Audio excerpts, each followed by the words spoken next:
Vamos lá, segundo ano, para as nossas aulas? Estão preparados? E aí, tudo tranquilo com vocês? Protegidos?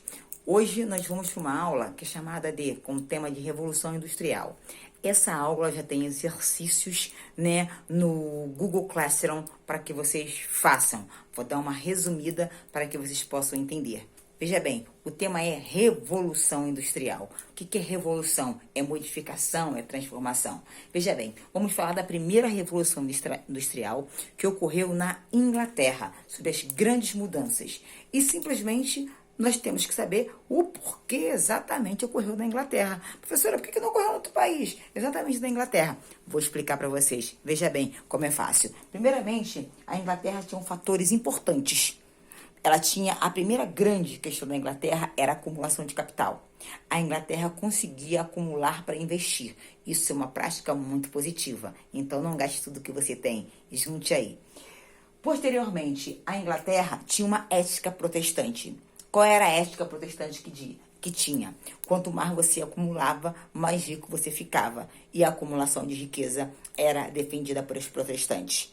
Posteriormente, nós temos a acumulação de matérias-primas. A Inglaterra tinha muitas colônias, na América. Isso facilitava que tudo que ela extraía, era fonte de riqueza. Ela conseguia investir. Outra grande questão, a Inglaterra tinha uma burguesia enriquecida. Após a Revolução Gloriosa, a Inglaterra passou a ter uma monarquia parlamentarista. E quem mandava no parlamento eram os burgueses. Então, os burgueses eram aqueles que vão investir no grande processo da primeira Revolução Industrial Inglesa. Aqueles caras que tinham grana. Por último, nós temos a supremacia naval. Ou seja, o que é supremacia? É engrandecimento, ser melhor. A Inglaterra tinha uma grande qualidade nessa indústria naval. E a Inglaterra recebeu características nesse processo da Revolução Industrial. Dentre as grandes características, nós temos a primeira grande Revolução Industrial, nós temos como matérias-primas, nós temos o ferro, como está aqui, temos o carvão e temos o algodão. Ana Cláudia, de onde ela extraía esse algodão? Muito fácil. A Inglaterra tinha um processo chamado de cercamento dos campos. O que significa isso? Tipo assim, você está morando lá na sua fazenda, com a sua família, tranquilo, de repente chegava lá os membros do parlamento inglês e mandava você meter o pé. Ou seja, você como camponês, você saía das suas terras e aquele local onde você residia com a sua família passa a ser a criação de ovelhas. Ou seja, ovelhas que o quê? Vão possibilitar o algodão para as indústrias têxteis da Inglaterra. O que você vai pensar? Existia esse processo de expulsão. O cercamento era chamado de enclosures. Vem da palavra enclausurar, cercar. Então existia isso, a perda de terras.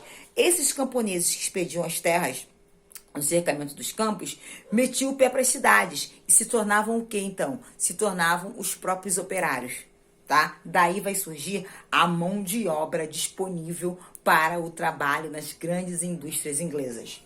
Nós temos também a energia a vapor, que vai surgir como um processo bem positivo para o setor têxtil da Inglaterra, Já expliquei o cercamento e sobre a questão das ovelhas. Depois nós temos um processo da formação do proletariado. O que significa isso? O proletário são operários surgindo. Ana Cláudia, quem serão esses operários? São um componente de uma família, até mesmo uma criança.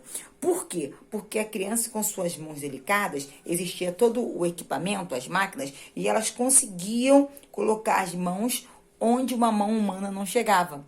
Com isso, existiam muitas amputações. As crianças viviam muito amputadas, porque de repente a máquina ligava, a criança não tinha preparo para aquele trabalho, e para que a família pudesse sobreviver, era necessário colocar todos os componentes para trabalhar. Ou seja, era uma exploração enorme.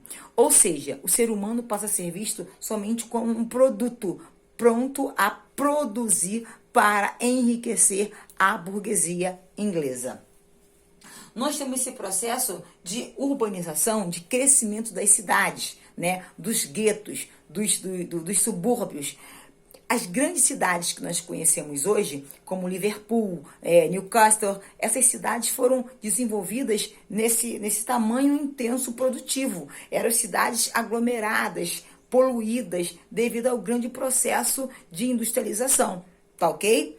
Ou seja, os operários, eles começam a perceber essa exploração da burguesia, dono das indústrias, e começam a querer reagir.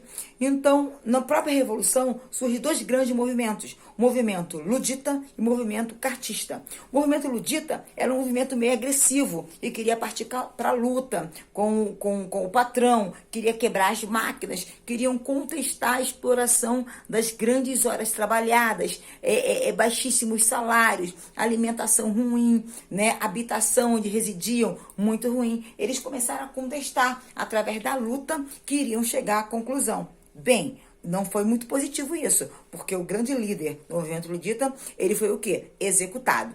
A partir do movimento ludita vai chegar o movimento cartista. O que vai ser o movimento cartista? Vai ser um movimento mais político, né? Um movimento mais pacífico, que quer ir através da ideia, ele quer chegar a uma conclusão, tem pessoas mais bem intelectualizadas, envolvidos, operários que querem seus benefícios através da paz. Eles começam a escrever para o parlamento, para que ouça as contestações dos operários, começam a escrever uma carta que é chamada Carta do Povo, por isso esse nome do movimento de cartismo.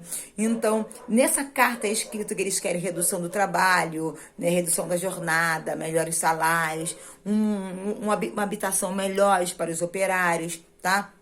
Então, isso resumido, foi a primeira grande revolução industrial. Só que a revolução industrial tem muita coisa para falar para vocês. Esse grande rio, né, que é inglês, né, que todo mundo fala, Rio Tamisa, todo mundo quer conhecer, que hoje é lindíssimo, belíssimo. Na época era um rio hiperpoluído. Liverpool, que todo mundo quer visitar, era uma cidade muito poluída. Ou seja, mas o parlamento ficava muito próximo a esse rio, né? E muito próximo a essas grandes cidades. Então, para beneficiar a burguesia, que não queria viver em meio à poluição, obviamente foi o quê? Totalmente cuidado para satisfazer os anseios das classes mais ricas.